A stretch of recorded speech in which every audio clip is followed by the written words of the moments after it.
Hello everyone, welcome to सिविलाइट। मैं हूं अंकित गोयल और आज के इस सेशन में हम लोग एक नई सीरीज स्टार्ट कर रहे हैं that is called civil engineering to the point. इसमें हम लोग to the point accurate information provide कराए जाएंगे। एक एक टॉपिक को हम लोग उठाएंगे और टू द पॉइंट हम लोग उस टॉपिक को एक्सप्लेन करके उसको आपके लिए इजी बनाते हुए अवेलेबल कराएंगे। Okay, so let's begin with the session. We are starting this series with the environmental exposure conditions as per IS 456-2000. This is by me. I am Ankit Goyal. Okay, so this is very important for every exam.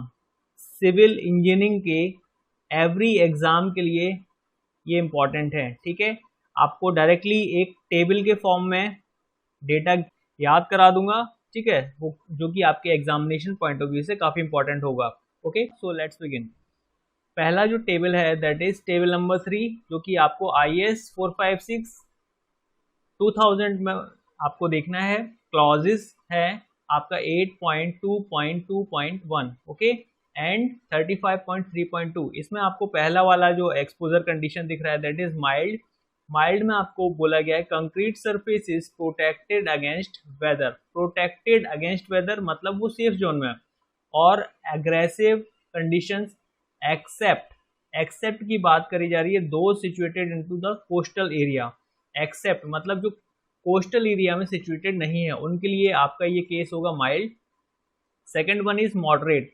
Moderate में आपको बोला गया concrete surface is sheltered from surface severe rain और freezing whilst wet concrete exposure to condensation and rain concrete continuously underwater concrete in contact or buried under non-aggressive soil groundwater.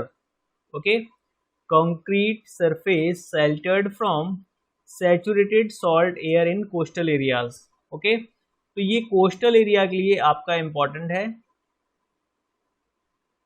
Okay, now coming to next that is severe condition visit करते हैं। Concrete surface is expose to severe rain. जहां पर severe rain रहती है वहां पर हम लोग सीवियर कंडीशन कंसीडर करेंगे। Alternate wetting and the drying और the occasional freezing while wet और सीवियर कंडेंसेशन। ठीक है, फ्रीजिंग एंड थॉइंग का भी केस है यहाँ पर। और देखते हैं हम concrete completely immersed in sea water. जहां पर सी वाटर के अंडर कंक्रीट हमेशा आपका डिप रहता है, इमर्स रहता है। Concrete expose to coastal environment, in that case we will take this into the severe category. Okay, there very severe condition concrete surface exposed to sea water spray के case में आप यहाँ पर spray सी water spray आप जब देखोगे तो आपको वेरी सीवियर कंडीशन कंसीडर करनी है। वेरी सीवियर कब होगा? जब सी वाटर स्प्रे कंसीडर करना है। ठीक है, सी वाटर स्प्रे मतलब आपका कोई स्ट्रक्चर है, ये आपका स्ट्रक्चर है और ये यहाँ पर सी प्रेजेंट है और यहाँ से डायरेक्टली आपका ये जो है यहाँ पर स्प्रे सी वाटर स्प्रेज आपकी पड़ती रहती हैं इस लोकेशन पर। ओके, इस साइट पर, इस स्ट्रक्चर के ऊपर। तो आप यहाँ पर वेरी सीवियर कंडीशन कंसीडर करोगे। कोरोसिव फ्यूम्स और the severe freezing conditions whilst wet. Okay, in that case you will provide very severe concrete in contact with or buried under the aggressive subsoil or the groundwater. ठीक है, तो ये सारी conditions आपको यहाँ याद रखनी है। आपको क्वेश्चन कैसे दिया जाता है? सी वाटर स्प्रे के केस में आप बताओ कि कौन सा कंसीडर करेंगे, आप आंसर करोगे वेरी सीवियर। एक्सट्रीम कंडीशन पर आ जाते हैं। Extreme is surface of members in tidal zone. तो आपको यहाँ पर क्वेश्चन में डायरेक्टली टाइडल जोन दिया जाएगा। इस टाइडल जोन में आपसे पूछा जाएगा कि कौन सा हम लोग कंडीशन कंसीडर करते हैं, एक्सट्रीम कंडीशन कंसीडर करते हैं। इसी के साथ साथ आपसे कंक्रीट ग्रेड पूछा जाता है कि कंक्रीट ग्रेड कौन सा यूज करते हैं। तो कंक्रीट ग्रेड आप यहाँ पर देखोगे अभी आगे के स्लाइड्स में। Okay, so members in the direct contact with liquid solid aggressive chemicals. Okay, तो आप यहाँ पर एक्सट्रीम कंडीशन कंसीडर करोगे। तो ये कुछ कंडीशंस हैं जो आपको याद रखनी है। Now coming to the next that is very very important. आपको severe, moderate, very severe, extreme के अकॉर्डिंग आपको यहाँ पर कंक्रीट ग्रेड सेलेक्ट करना है। सबसे पहले हम लोग बात करते हैं प्लेन कंक्रीट का। तो प्लेन कंक्रीट में माइल्ड केस में हम लोग कोई ग्रेड की हमने बात नहीं की हुई है। यहाँ पर हम लोग M15 ग्रेड स्टार्ट करते हैं मॉडरेट के लिए। ओके, मॉडरेट के लिए हम लोग M15 कंसीडर करेंगे। देन आफ्टर सीवियर 20 M20 और very severe M20 and extreme के लिए M25। ठीक है, this is for the plain concrete, right. Now coming to the reinforcement concrete, reinforced concrete RCC जिसे बोलते हैं आप, उसके लिए हम लोग बात कर रहे हैं। तो इन दैट केस माइल्ड से आप स्टार्ट हो जाओ, माइल्ड से स्टार्ट हो जाओगे, M20 इंक्रीज करो, M25 M30 M35 और 40। सीक्वेंस बता रहा हूँ फॉर याद करने के लिए, ठीक है। याद करने के लिए आपको यहाँ पर सीक्वेंस ही याद कर लेना है। RCC के लिए जनरली पूछा जाता है, तो आप याद कर लो कि माइल्ड हम लोग केस कंसीडर करेंगे। और आपको पता है IS 456-2000 में मिनिमम ग्रेड ऑफ कंक्रीट कितना होता है, कितना होता है? M20। M20 से स्टार्ट कर दो, M20 25 30 35 40 और mild, moderate, severe, very severe, extreme. तो ये मैंने याद करने का तरीका बता दिया है, बाकी आप समझदार हो, आप इसको देख पाओगे, ठीक है। तो आपको प्लेन के लिए क्या याद रखना है? प्लेन के लिए आपको यहाँ पर मॉडरेट, सीवियर, वेरी सीवियर और एक्सट्रीम, ठीक है।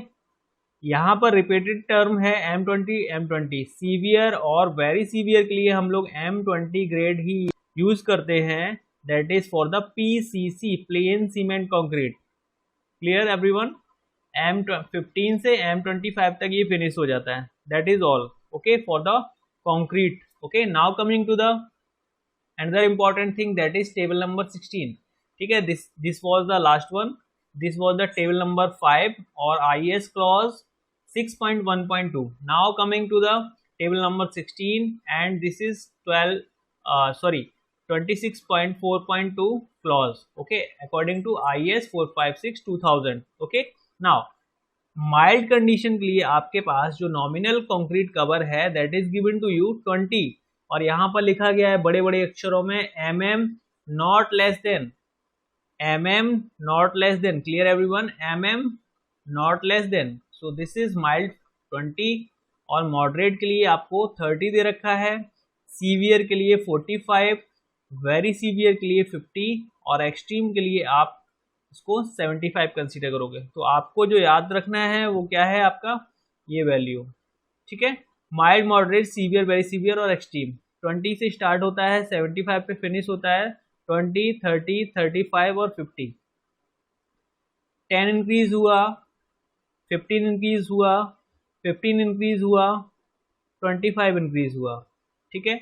कोई एक डिफरेंस, कोई भी एक याद करने का तरीका है, ये आपको याद रखने हैं। Okay, this is the nominal concrete cover. I hope आपको पता होगा कि नॉमिनल कवर एक्चुअली होता क्या है। जब हम कोई एक सेक्शन प्रोवाइड कराते हैं, suppose this is the cross section of the beam, cross section of beam, तो आपको पता होगा that will be the position of the bars, और यू कैन से कॉलम के केस में आप कंसीडर कर लो, कॉलम अगर कंसीडर कर लो, इसको कॉलम कंसीडर कर लो, ठीक है। तो यहाँ पर जो कवर है that is actually nominal cover, ठीक है। एक नॉमिनल कवर होता है, क्लियर कवर होता है, बस आप अनुमान लगा लो कि ये है नॉमिनल कवर। क्लियर कवर क्या होता है, आपके end of the cross section of the bar, वहां से एंड जो आपका कंक्रीट एज होता है उसको हम लोग बोलते हैं क्लियर कवर। तो बाकी हम कवर के बारे में दूसरे वीडियोस में हम लोग डिस्कस करेंगे। सो यहाँ पर जो इम्पोर्टेंट चीज है वो आपको ये बताना था कि यहाँ पर टेबल नंबर 16 के अकॉर्डिंग आपको यहाँ पर कुछ कवर्स दे रखे हैं that are following. Okay, so now that table you need to memorise.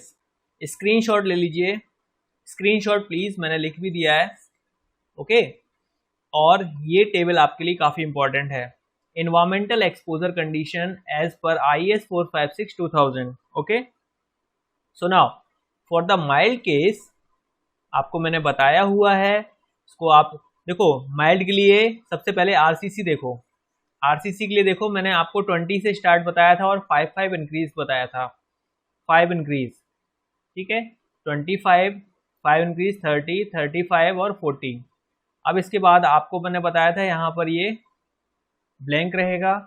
Moderate के लिए M15, M15 के बाद 20, 20 दो के लिए होगा, किसके लिए, सीवियर और वेरी सीवियर के लिए। फ्रीजिंग एंड थॉइंग कंडीशन मैंने एक आपको एक इंपॉर्टेंट चीज लिख दी है जो कि आपको डायरेक्टली क्वेश्चन में पूछी जाएगी, freezing and thawing, okay. Immersed in sea water, ये इस तरह से बोला जाएगा तो आप सीवियर कंसीडर करोगे और इसके लिए आपको यहाँ पर इतना ग्रेड पीसीसी के लिए देना होगा।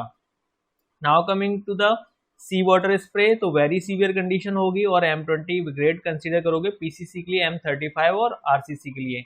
टाइडल जोन होगा तो एक्सट्रीम कंडीशन कंसीडर करोगे, पीसीसी के लिए M25 और M40 फॉर द आरसीसी।